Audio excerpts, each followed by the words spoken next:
Observation. Get familiar with this. Oh yeah. How to art.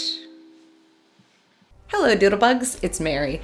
Let's talk about human body proportions and drawing a proportionate person. There's a handful of ways to approach drawing human beings. In this video, I'm just gonna go over the basic guidelines. I'll be putting some images from this tutorial on an app called Art Amino.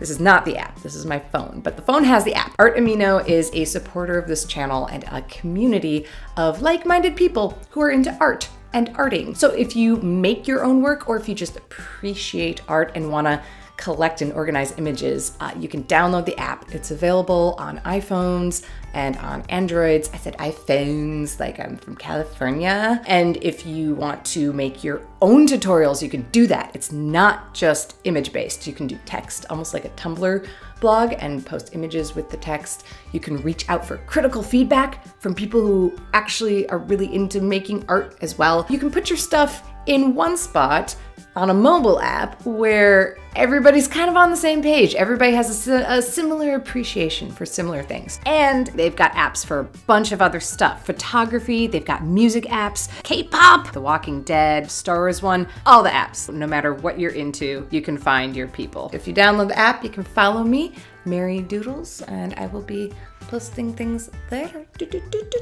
Okay, the first step to drawing anything is observation, you guessed it. Get your eyeballs familiar with what people look like. Check out real live human beings in your day-to-day life and also look at pictures. I highly recommend look up photos of the human skeleton and the human muscle structure, what's going on underneath the skin. You don't necessarily need to know and be able to label every muscle and every bone in the human body, but it does help to get your eyeballs familiar with that. It'll help you to make these drawings and understand when things are looking more accurate and when things are looking a little weird. Proportions are all about how certain parts of the body relate to one another. Now, many artists will use guidelines to get down those proportions. These guidelines tend to look like a weird stick figure skeleton, and many artists use them as the foundation of their drawing. I'll begin with a very light pencil sketch of my guidelines and build out from there, adding the muscle and the skin and the clothing. I'm gonna walk you through how I make guidelines. This is not the only way to do it, and these rules are not concrete. Again, these are just guides. To begin with guidelines, I like to start with the head, represented by a very basic circle, followed by a downward line that represents the spine.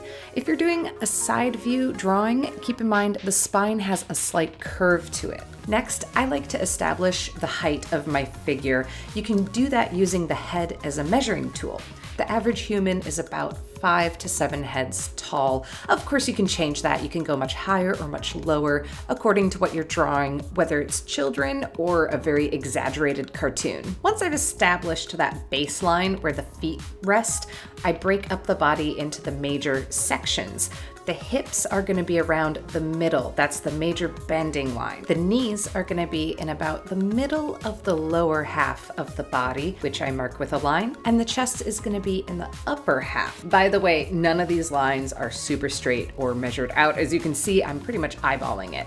So don't feel like it has to be super tight and super technical. A little freehand look, a little bend will help to give it an organic feeling. The shoulder line is about half a head down from the bottom of the head. It might help to sketch out the jawline of your figure to help you to visualize the body. I like to mark my major joints with a simple circle. So I'm gonna put the shoulder joints on the shoulder line. On average, the shoulders extend out from the spine about the same width as one head. Of course, if you wanna accentuate and make a, let's say, strong masculine body type, wider shoulders, we'll get that across. On the other end, a more feminine, delicate body type will have more narrow shoulders. The torso is usually represented by a very basic shape that connects the shoulder joints with that center bend line. Upside down triangle works fine. You can also use a rectangle. When you're drawing the side view, I like to make sure that the chest sticks out at least to a point where it lines up with the front of the face, although it can always go further. The navel is about halfway between the chest and the hips. You can represent the pelvic area around that hip or that bend line using a triangle or a circle, whatever you prefer. The width of those hips is somewhere between the width of the shoulders and the width of the head. The legs are a simple downward line going from the joints of the hips to that baseline. The knees will be somewhere in the middle. Usually the upper leg is equal in length to the lower leg. Don't forget the ankle joint just above the foot. Now, things like feet and hands are complicated and intimidating, so don't worry about the details right now. This is just a guideline, so keep it simple. You can represent feet with simple triangles, like pyramids when you're looking straight on at the figure, or arrows when you're looking at a side view. The arms come down from the shoulder joint with the fingertips extending to about mid-thigh. Hands you can represent with rectangles or rounded ovals. They're about the size of a face or half a head, and the elbow will line up with the navel. And there you have a very basic set of skeletal guidelines. From here, you can flesh it out. You can add the muscle and the skin and the features that make this individual a character. Keep in mind, humans come in a variety of different shapes and sizes. You can tweak these guidelines to help develop a certain body type. With practice and observation, you'll be able to apply these guidelines to your active and moving characters. And be sure to practice. Get a sketchbook, or at the very least, a folder full of blank papers. The point is that you're practicing daily and drawing and playing around with it. I hope this video was helpful to you, and if you have any further questions, you can leave a comment below. I will do my best to answer and help you out. I'm sure other artists out there will also lend their advice.